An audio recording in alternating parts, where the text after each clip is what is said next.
ॐ भूर्भुवः स्वः तत्सवितुर्वरेण्यं भर्गो देवस्य धीमहि धियो यो नः प्रचोदयात्।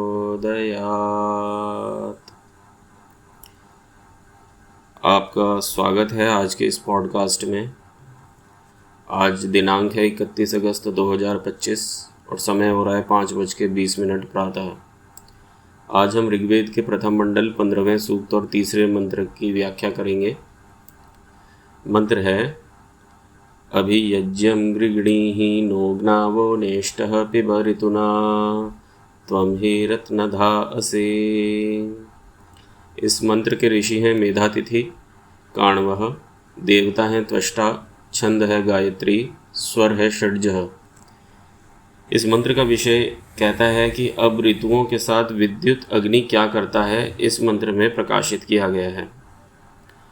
पदों का अर्थ है यह नेष्टः, शुद्धि और पुष्टि आदि हेतुओं से सब पदार्थों का प्रकाश करने वाली बिजली, ऋतुना, ऋतुओं के साथ रसों को पिब, पीती है, तथा ही, जिस कारण रत्नधाः, उत्तम पदार्थों की धारण करने वाली, असि, है, त्वम, सो, यह, ज्ञावः, सब पदार्थों की प्राप्ति कराने हारी, नः, हमारे इस यज्ञम, यज्ञ को, अभिगृणी ही, सब प्रकार से ग्रहण करती है, इसीलिए तुम लोग इससे सब कार्यों को सिद्ध करो।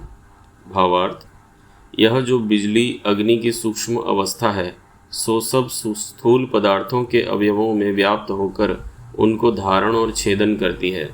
इसी से यह प्रत्यक्ष अग्नि उत्पन्न होके उसी में विलीन हो जाता है। आज के परिप्रेक्ष्य में अगर हम इस पर विचार करें तो यहाँ बताया गया है विद्युत या बिजली अग्नि का एक सूक्ष्म स्वरूप होता है। जो अग्नि हमें दिखाई देता है, जो स्थूल रूप से हम जिसका ताप अनुभव कर पाते हैं, यह विद्युत उसी का एक सूक्ष्म स्वरूप है जो कि तरंग रूप में विचरण करता है। वास्तव में बिजली, अगर आप फिज़िक्स की भाषा में हम देखें तो बिजली जो है वो सब जगह व्याप्त है। अगर जहाँ जहाँ विद्युत नहीं है वहाँ वहाँ पर डेड एसेट होता है, मतलब वहाँ पर लाइफ आप एक्सपेक्ट नहीं कर सकते। जहाँ जहाँ भी जीवन होगा वहाँ वहाँ अग्नि अवश्य होगा। आपके शरीर में ताप है, उसमें गर्मी है, तो आप जीवित कहे जाएंगे। जब हम मृत अवस्था में होते हैं तो हमारा शरीर ठंडा पड़ जाता है। ठीक वैसे ही बिजली जो है संपूर्ण ब्रह्मांड में व्याप्त है।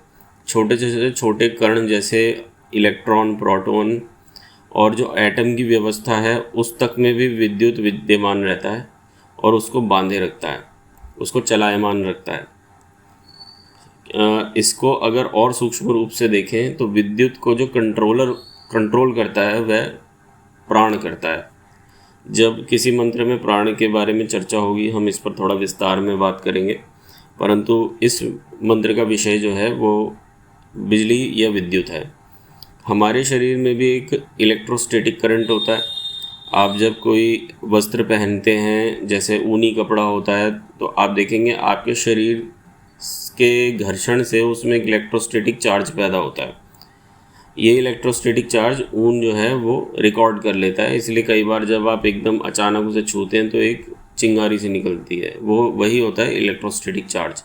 तो इसका अर्थ ये है कि हमारे शरीर से लेके जितने भी ब्रह्मांड में बड़े बड़े पदार्थ हैं उन सभी में विद्युत विद्यमान होता है। अब जैसे कि सोलर एनर्जी को ही ले लीजिए, सूर्य की किरणों से उससे बिजली, सूर्य की किरणों को एक यंत्र द्वारा हम बिजली में कन्वर्ट करते हैं। वास्तव में ये जो विद्युत है, ये जो अग्नि है, सूर्य की किरणें अपने साथ लेकर आता है। जो कन्वर्टर होता है वो कुछ नहीं करता, खाली उसका प्रारूप या स्वरूप बदल देता है, परंतु विद्युत पहले से उन किरणों में विद्यमान रहता है।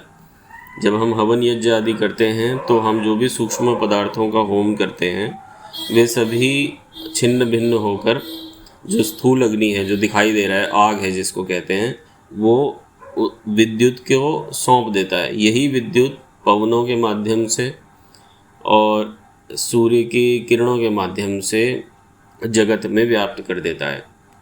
तो जो जो विद्युतधारी पदार्थ हैं, अर्थात जितने भी जीव हैं आपके आसपास, वह होम के में डाले गए पदार्थों से लाभ प्राप्त कर पाते हैं। तो यही इस मंत्र में बताया गया है कि विद्युत की शक्ति को पहचानें और इसका कार्य उपयोग किसी सत्कार्यों में करें जिससे कि सभी को लाभ पहुँचे, सभी जीव जंतुओं को लाभ मिले। ओम शांति शांति शांति।